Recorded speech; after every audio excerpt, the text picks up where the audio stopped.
Welcome to Kakuma refugee camp. Many people in Australia only hear about refugees when they arrive on our doorsteps. They know little about what brings them here or where they come from. Most refugees escape from situations of conflict in which they lose their homes, their possessions, and often family members.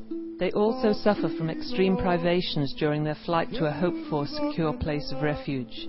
Sadly, refugee camps are often as dangerous and as insecure as the situations from which they have fled.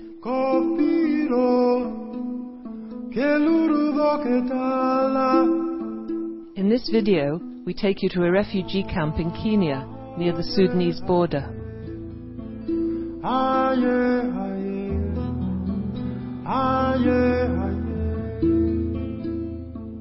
Many refugees come via Lokachokio, a town on the border of Sudan and Kenya. It is an airport in a shanty town in the desert, hot, dusty and remote. From here, food drops are flown into the south of Sudan for the many people there with severe malnutrition. The northern Sudanese frequently bomb the villages in Sudan as they come out of the forest to pick up the food. Sudanese refugees walk over the mountains and come into the reception camp at Lokachokio. They stay here until there are sufficient people to fill a cattle truck, and then they are driven the 100 kilometers to Kakuma camp. There is no food provided for them in the reception center.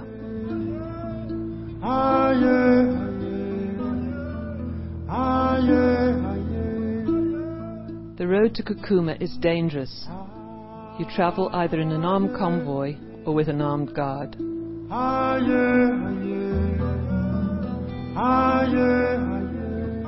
Welcome to Kakuma.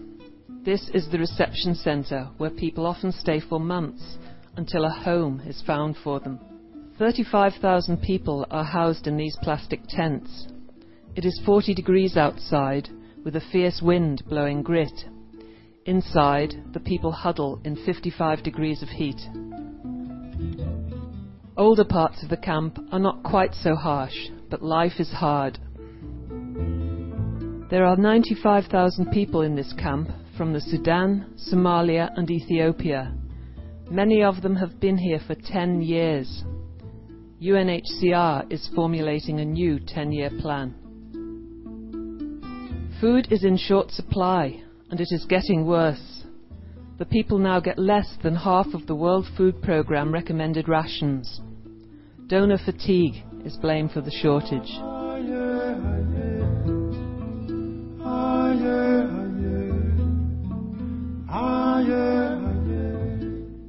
People also do not get their full ration of water. The camp is a dangerous place. The local people resent the refugees. There are rival factions within the camp. There are AK-47 guns everywhere. There is razor wire and thorn fences. Rape is endemic. Women are raped collecting wood, collecting water, visiting toilet blocks. People fear to leave their homes once it is dark. Non-government organisations and UNHCR staff are not allowed in the camp at night. At 5 p.m. they are locked inside their own compounds behind razor wire and protected by armed guards. It is 840 kilometres down a dangerous road to Nairobi. There are no telephones and only a few non-government organisations have limited email access. This is protection in a refugee camp. There is no queue in Kakuma.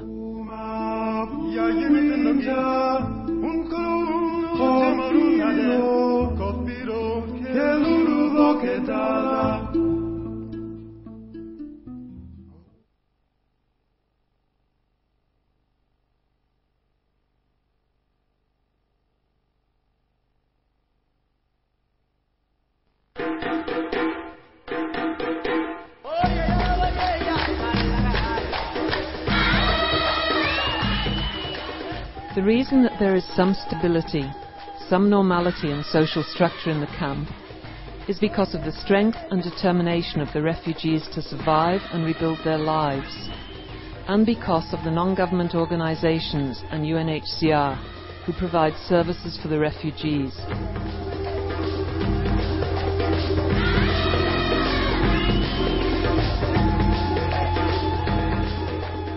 Don Bosco plays a pivotal role in the camp. They offer vocational training in a wide range of areas, such as computing skills, masonry, carpentry, electrical trades, tailoring, agriculture, and many others.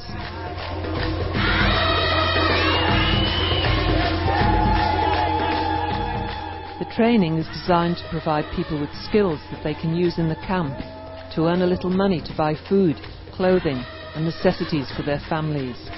The skills taught are also those that people will use when they eventually have the opportunity to build new lives, often returning to countries where everything they had has been destroyed.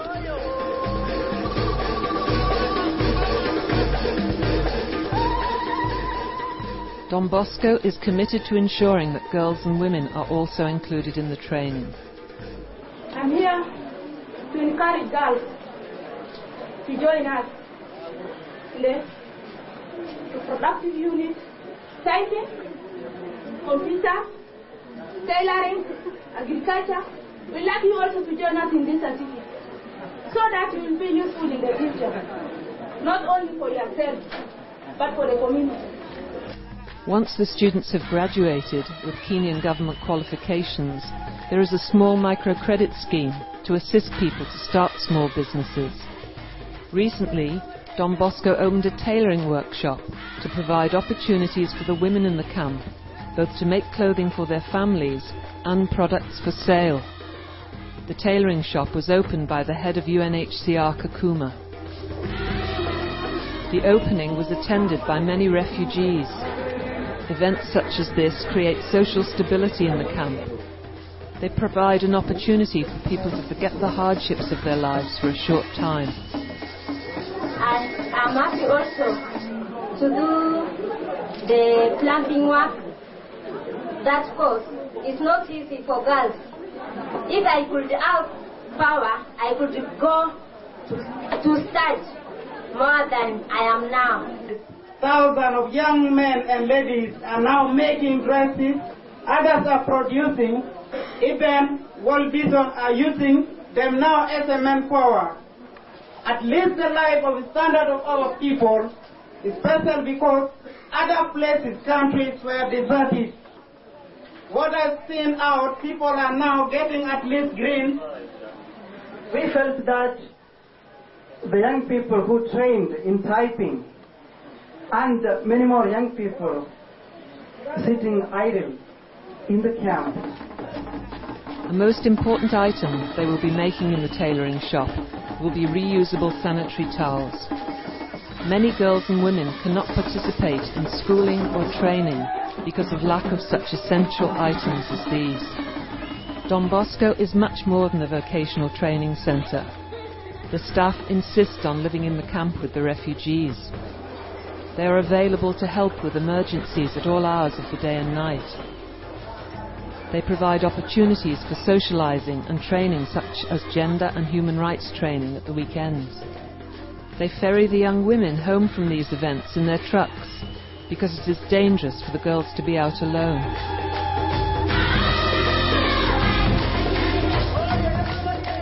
Meet the Don Bosco staff. They and the other teachers are much loved and respected. With other NGOs, they bring some normality in a chaotic life. Don Bosco is funded by AusCare and AusAid.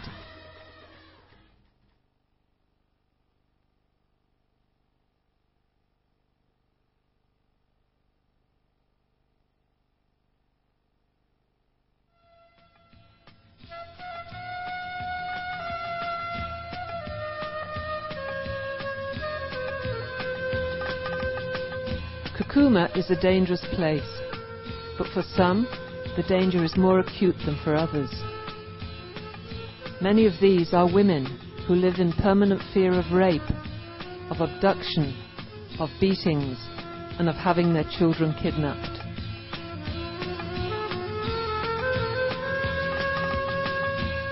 There is a small 6-bed safe haven in a camp of 95,000 people. There is a protection area where some people are housed for their own safety.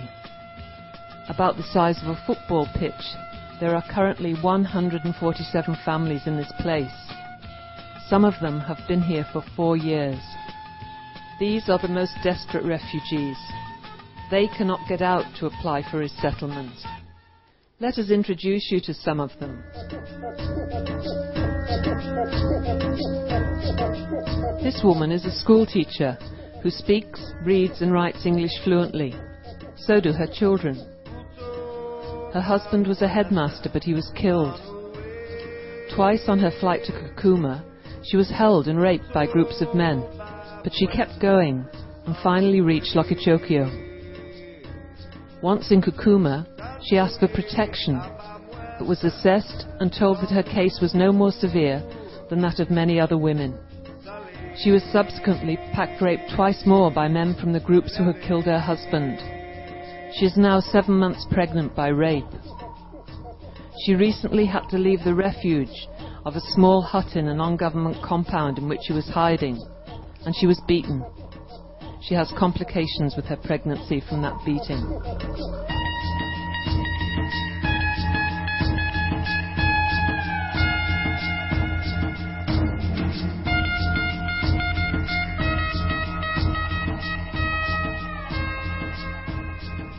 This family is in the protection area. The head of this family is a male of 22. He is with his wife and their 2 children, his stepmother and her 2 children, and his 7 brothers and sisters. His mother died as a refugee. His father was killed last year. They are in protection because of fear of the people who killed their father. 3 of his siblings are severely disabled. They have suspected polio, but until recently this was not detected. They were not receiving medical attention, nor food supplements. The women in the family are all at risk. The 14-year-old sister recently went outside the protection area for food and was attacked, possibly raped. She is too shocked to talk.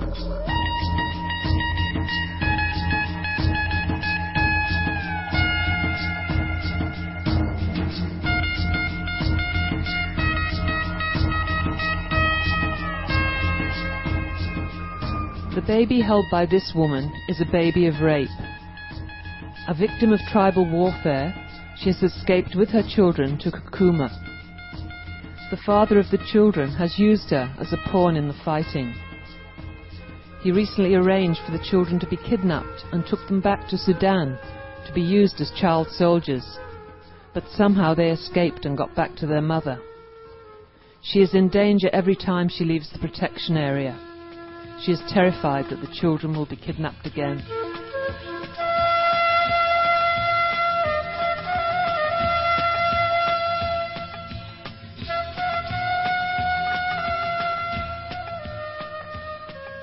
These are women at risk. They need to be resettled to countries like Australia as a matter of urgency. There is no alternative for them.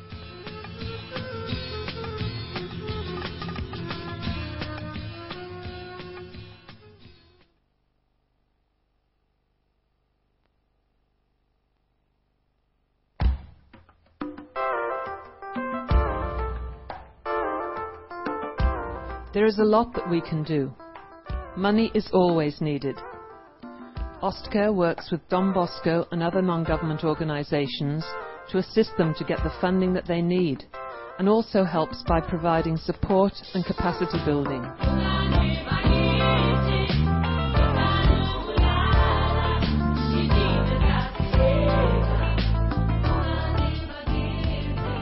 Programs such as those supported and funded through Ostcare provide hope and a way forward for some of these refugees. They provide the possibility of food security through income generation. They provide the skills that will be needed once a permanent solution is found. They provide a future for women who have been raped and abandoned, pregnant and bringing up children without support. They provide training in human rights, in gender issues, and in peace and conflict resolution.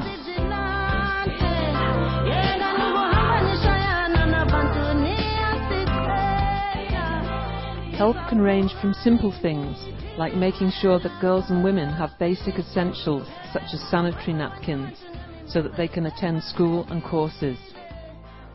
The provision of training and training materials to refugees, so that their horizons are expanded and they have hope for the future.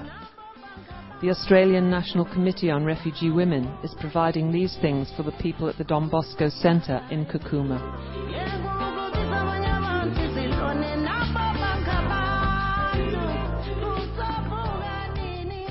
Counselling and emotional support is needed to assist people to recover from traumatic experiences that most of us cannot even imagine. Handouts are not enough. Unattached youth need more than food and water. They need social stability and care. Assistance has to be structured to enable refugees to take control of their own lives, even in the worst refugee camps, to ensure that once a permanent solution is found, people are equipped to make the most of it.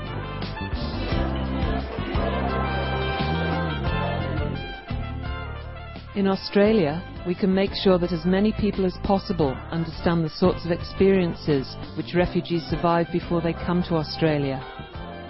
We can let those in positions of power know what we think and what we want our response to refugees to be. We can join groups such as those who offer friendship and support to refugees once they arrive, although this does require some training. People who have survived torture, trauma, and the horrors of the refugee experience take time to trust anyone and can find life in a country like Australia to be confusing and frightening.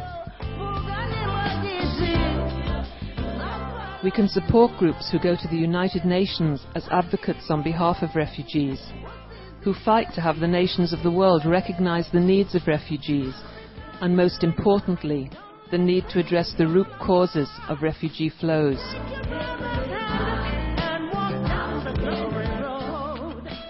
Human rights have to be respected, and we must ensure that government policies are implemented both efficiently and effectively to enable us to reach as many refugees as possible.